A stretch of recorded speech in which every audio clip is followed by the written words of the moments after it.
Welcome to another episode of AniBreak, the show where we talk about all the hottest topics in anime, manga, and video games. My name's Jason, and this week we have a few things to talk about. Not as much as we normally do, but we still have some interesting things nonetheless.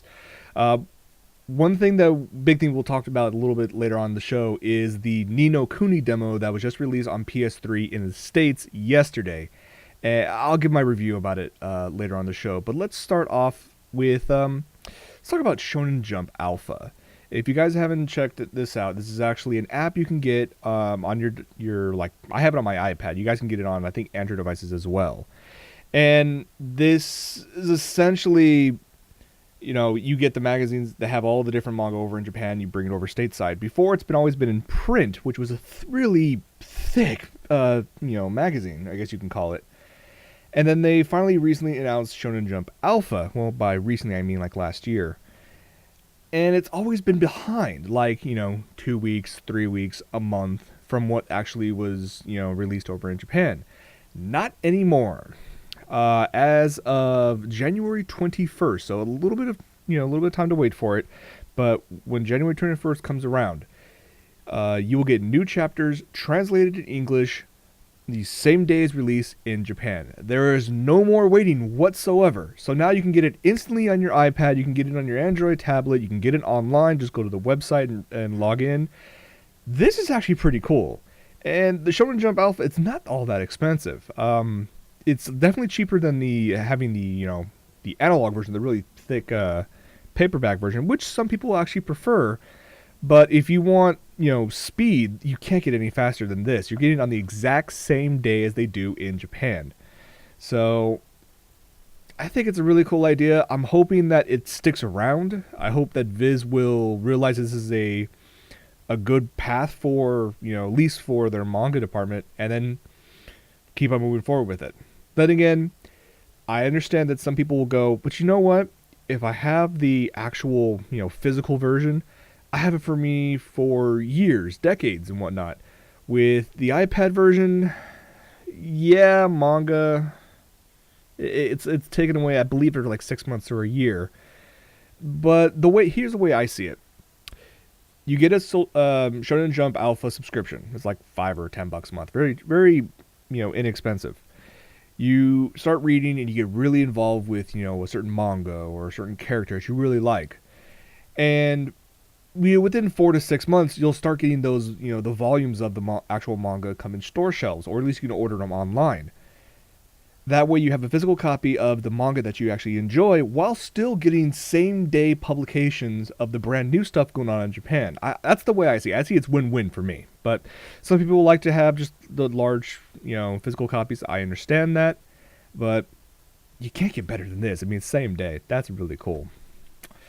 Next up, we're gonna move around between anime and video games this week. Let's start with Miku, of all people, Project Diva F. I love the Project Diva series, but it's nice to have it on a handheld because you can go around, you can play music games wherever you want. But there's something to be said about having it on the big screen. And Miku dances her way onto the PlayStation 3 this upcoming March with Project Diva F. And we actually have a promo video now. There's been some before. This is a brand new one that came out, I believe, 2 days ago. So, enjoy.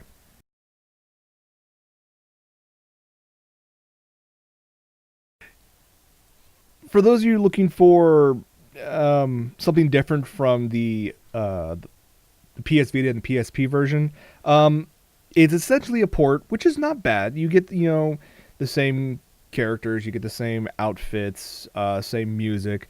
Now you get to see it on a big screen. Plus they of course up-res the graphics, which is just gorgeous. Imagine that like on a 55-inch 1080p screen. That's gonna look nice.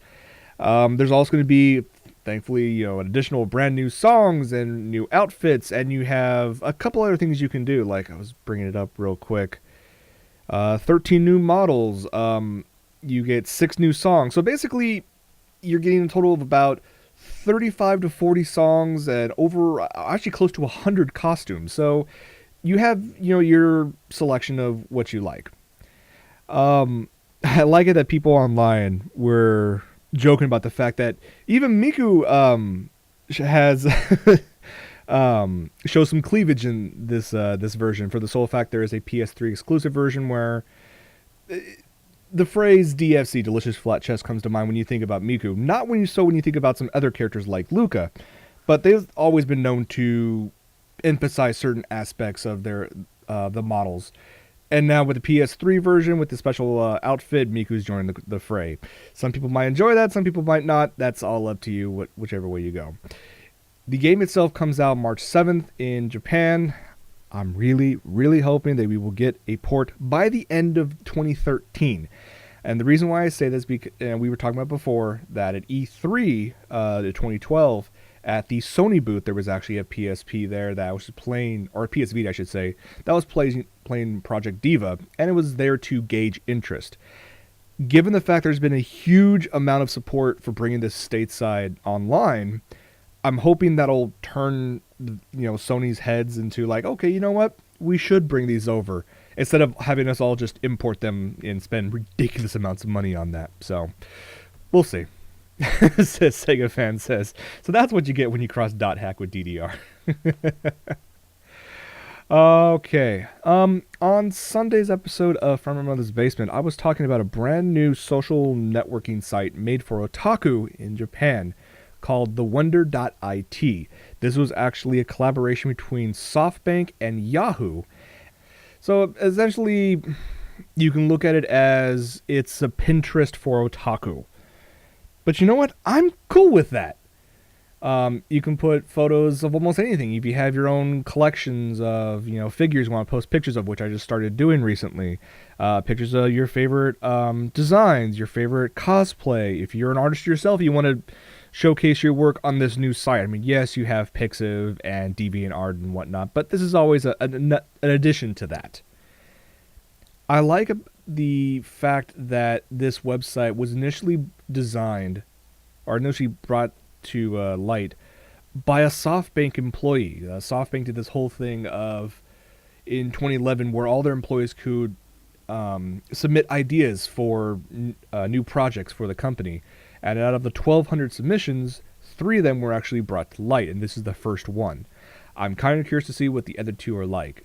If you guys want to check it out, like I said, TheWonder.it, it's very easy to sign up, very easy to post pictures and links and whatnot. The instructions are all via a YouTube video that's just done by just watching what's going on instead of actually trying to listen and translate. So it's very, very simple, very easy, and you know what? If anything, it's a nice time waster. So, yes, you could add that to your Reddit and everything else, so, yeah. Okay. There was a new anime announced, I would say a few months ago, by Kyoto Animation. Most recently famous for working on K-On! And they've worked on a slew of fantastic titles, and they've always been known for their amazing attention to detail, just fantastic production quality. But usually these works are derived from manga or a light novel. They already have source material to work with, and then they translate it to anime.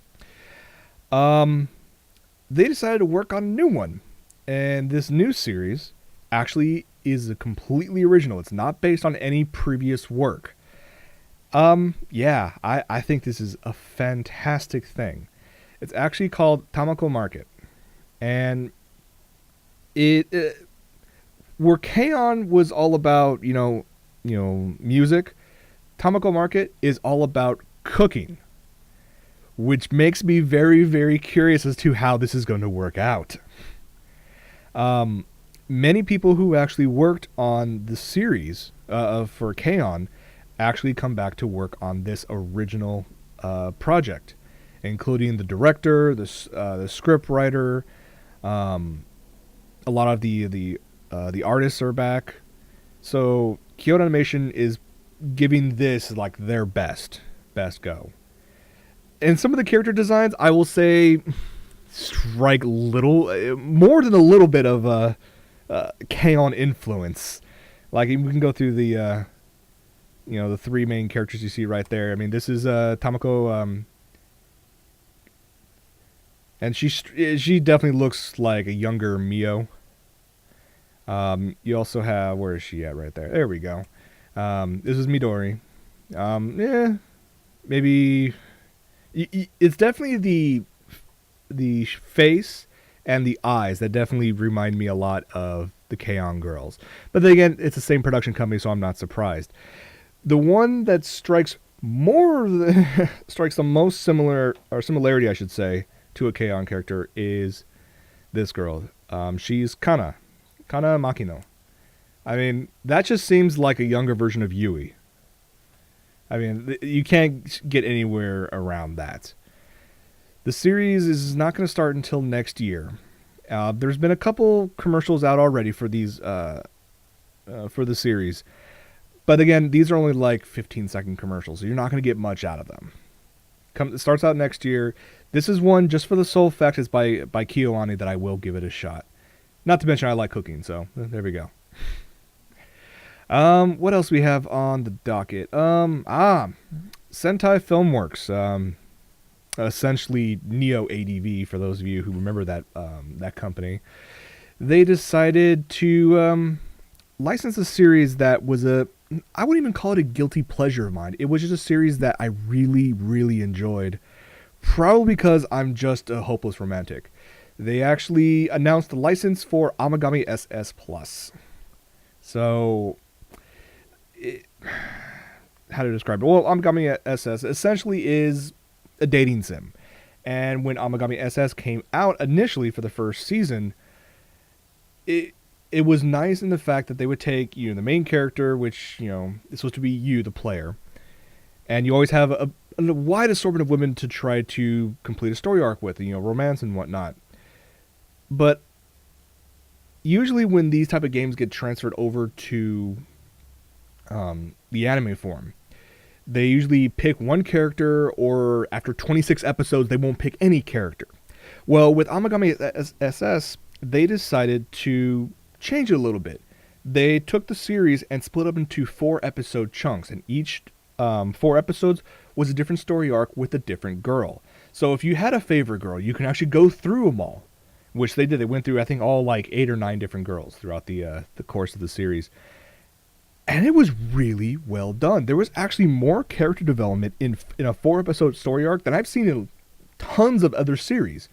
Now, again, I'm gushing a little bit just for the sole fact I am a fanboy of this series, but I'm very glad that Sentai Filmworks picked this up for a US release. So if you guys haven't checked it out yet, even if you want to pick up the first season, you guys want to head over to rightstuff.com like now. And you wanted to have to do that for the past like week and a half. Yeah, let me just bring it up real quick, and I can tell you why you should go to Right Stuff. Now, I talked about a few weeks ago about what Right Stuff had available for Black Friday, Cyber Monday. And as it is every single December, they have what they call the 12 days of savings. And we're on day 10, and there's some damn good deals so far. Let's see what we got here. I haven't seen today's ones yet. There you go, Bakemonogatari. The entire Blu-ray set is already discounted. Usually $190, now it's $150. That's a damn good one. Lane is $53.99. Let's see what the day 10 products are, because there's been such good ones. Astro Boy, okay. Broken Blade, Claymore. You guys want the Death Note graphic bundle? Volumes 1 through 6 for $24. That's yeah. This is where I go to spend most of my money. Now, each day they actually had a different theme. Now, apparently, we're doing a lot more of the graphic novels.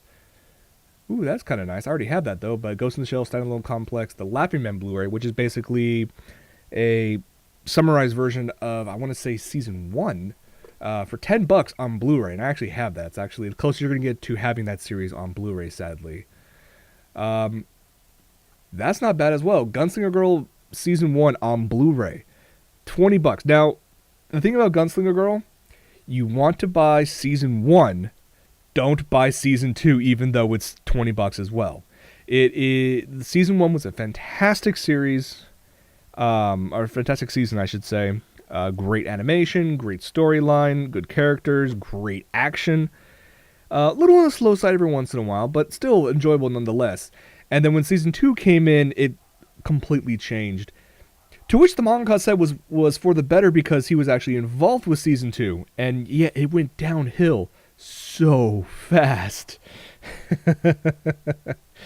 Japan Junkie, stop making me reach for my wallet. Hey, you know what? If I can't buy these right now, then I'm going to make sure you guys do. But yeah, they have the 12 days of savings. There's 2 more days left in new deals. Everything from the past 10 days, plus everything that was during their Black Friday, Cyber Monday deals are still available. So if you have some extra cash this holiday season, and I can't see why you would, but still, if you do, you want to go to Right Stuff and go check it out. All right, let's get to Ni no Kuni. This blew my mind. So, Ni no Kuni Wrath of the White Witch is a game between Level 5 Studios and Studio Ghibli. And they had the idea of, what if we took a Ghibli-type universe and we were to make that into a game? And by God, they did. Oh my God, did they. I'm going to just play a little bit in the background while we talk about it. So, this game, first off, when you look at it, it doesn't even look like a game. It looks like something straight out of, Miyazaki's mind. It looks that good. It retains that feel of all of his movies. And I gotta say, Level 5 did a fantastic job of translating that. Even though, it was a very close-knit collaboration between the two companies. I can only imagine how close. Now, the game's been out in Japan for over a year now, and fanboys have been drooling over this ever since. There's a number of playthroughs online that you can watch, but again, it's all in Japanese. As of yesterday, the demo for US PlayStation 3 owners finally went live. So you can actually go in, download it, and the demo itself allowed you to play 2 different levels with 2 different bosses. And you got an idea of how the gameplay works right there with the fight scenes. And from what I played, I only went through 1 level so far. So good. The whole idea of a demo is supposed to actually get you interested in, buying the actual game when it comes out. And more often than not, a demo doesn't really do that for me. I usually will play it and get an idea, and then I'll probably wait like 4 to 6 months after it's released to find it used, and then that's worth it for me. This, I will buy day and date when it is released. It is coming out in North America on January 22nd. We have a little over a month to go before this comes out. If you guys haven't checked this out, and you have a PS3, go do yourself a favor. Go download the demo. Go play both levels. I still have to play the second part later on tonight. It is just a fantastic game. It's a fantastic collaboration between these 2 studios. And I really, really hope that they turn this into a series of games. If anything, they can continue on, the Ni no Kuni series. Or if they really wanted to, and some might call it a cash grab, but you know what? I wouldn't care. Take this level of production value and then redo some of the fantastic Ghibli movies. Even the recent one, redo Arrietty, redo Spirited Away, redo, hell, even Ponyo, if you wanted to. Or, there you go, Princess Mononoke. Make that into a game with this level of production value. That would be insane. So, yeah, guys, go check it out. The demo's available on PS3, and it comes out January 22nd. Go pick it up. You guys know I'm not the world's biggest gamer, but when it comes to stuff like this, it just blows my mind. Okay. I'm going to play a short little video that I came across that was just released today online. Funimation is releasing Kore wa Zombie desu ka? Or, Is This a Zombie? Stateside on DVD and Blu-ray. And they've released a couple different trailers here and there, but they finally released an official clip of the English dub. You know what? I'm going to save judgment until after we watch this, so we'll talk afterwards.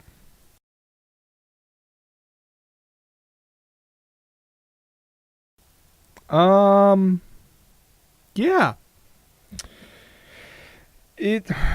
I will say this. The original voice acting, the Japanese voice acting, was random as all hell. I mean, the dialogue was kind of crazy. I will say that at least for Ayamu, the English dub actor, his name is Tyndall, and if that doesn't ring a bell, he's done a lot of background work on a few different series, Dragon Ball Kai and whatnot. He hasn't done really anything huge. I mean, one of the closest thing I would say that he's worked on was a certain magical index, and he plays Accelerator. But other than that, not really much. I say he gives it his best shot. It sounds like it could possibly be good. Am I going to buy this, yes or no? That's left to be determined. Depends on how much it's going to be. It's supposed to come out, they say, by the end of this year, but I haven't seen an exact date yet. So I could be wrong about that.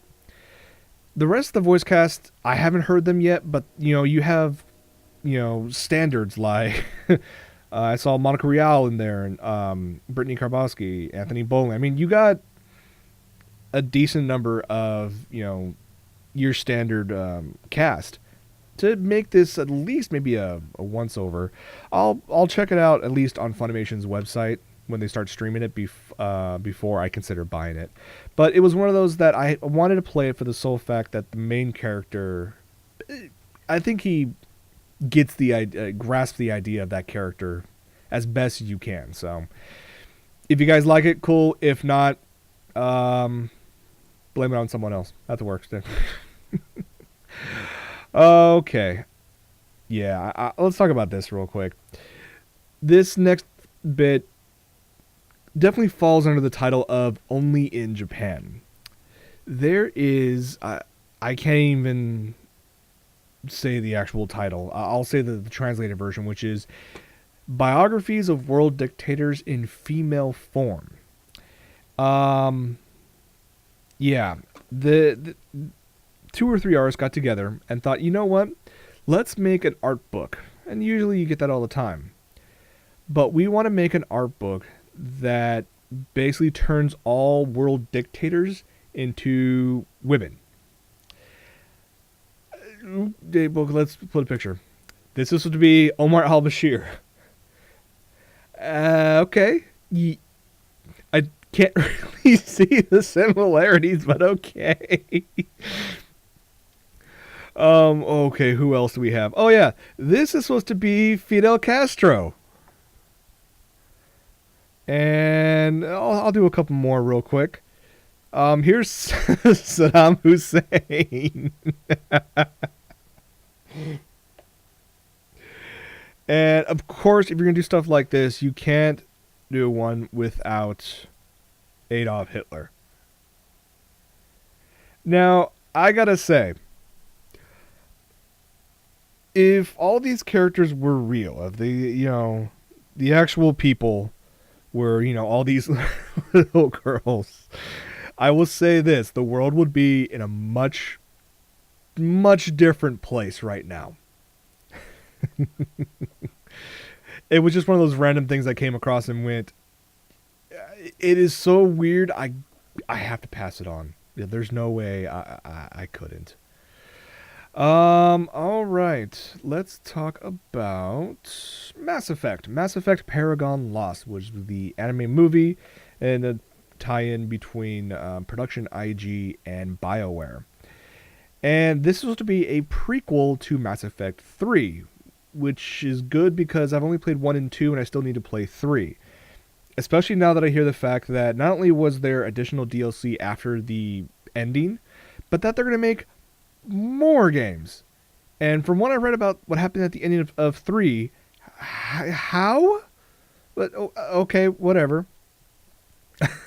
Sega fan in the chat goes, reminds me, I need to play my copy of My Girlfriend is the President. I actually played that. That's a hell of a lot of fun.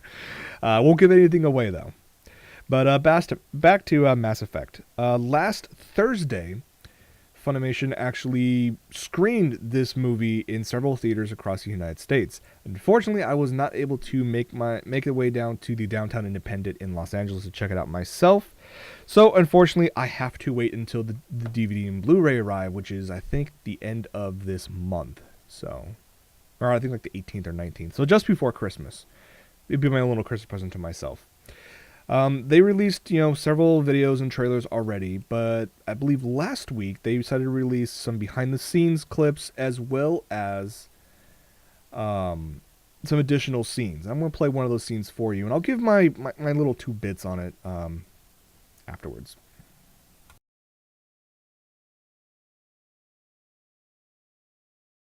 So here's my take on it so far.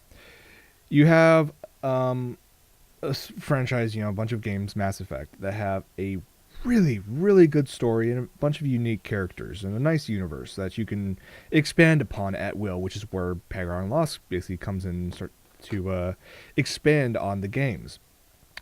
You get Production IG that has the reputation as one of the best, animation houses in all of Japan. And one of the best animation houses in the industry, I would say. And then you put them together to make a movie. And I'm thinking, this is a match made in heaven. This would be fantastic. I'm expecting the highest of quality. I'm expecting great scenes of action and just great character design. And then I see these, these clips and these trailers. And it, I might have put them too high on a pedestal because I'm really not that impressed. It definitely does not look like the level that I would expect from something that Production IG has been working on. Do they capture the essence of the characters, like James Vega and whatnot?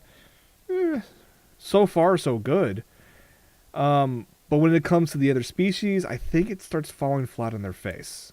I'm not 100% sold on this yet. I have to watch a few more scenes before it comes out. I apologize, I was mistaken earlier. I thought the release date was the 18th of December. It's actually the 28th. So for me, this will be an after Christmas gift to myself.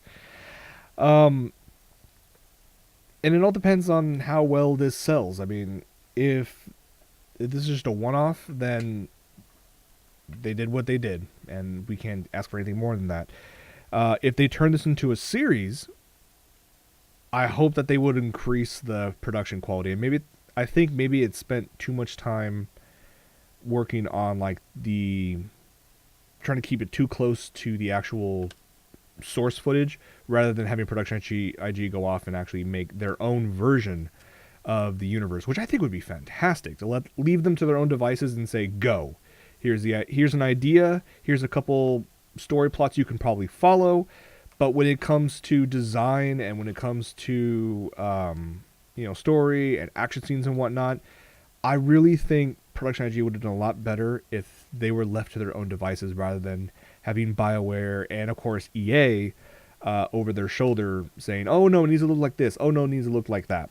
So that's just my 2 bits. I could be completely wrong, and when it comes out, I will, I'll let you guys know if my thoughts about it have changed and if I actually pick it up. So that is Mass Effect Paragon Lost, available December 28th. Well, let's see if there's anything else I have. Not really. It's been a bit of a slow week so far. I know you guys enjoyed last week when I started talking about all the cars and all the different animes across from the 1970s to now. But I also have been working on a website. So if you guys want to check out AniBreak.com, you can catch, as you probably are on right now, you can check out the live page, and you can also check out all my past episodes. I've been catching up on them almost about 95% of the way through. So you guys can watch them on YouTube or you watch them on the website. It also links back to my blog, OtakuLife.net, which will, instead of seeing reading about the latest news and whatnot, because you can go to Crunchyroll and A&N, a bunch of places for that, I'm going to give it more of a personal spin. I'll start doing more reviews, start doing more thoughts about what's going on in the industry. Just something to give you guys a little unique content rather than just rehashing everything you see out there. So, again, if you guys have any ideas, feel free to send us an email. You can send one to me. It's we'll just go with the new one, Jason@AniBreak.com. And you guys can shoot me ideas if you have any ideas for future episodes, any certain topics you want me to expand upon, either on the blog or on the website or even on the show. Just let me know. But I think that's going to wrap it up for this episode. Stay tuned for a post show, and thank you for watching. For AniBreak, I'm Jason, and I will see you guys next week.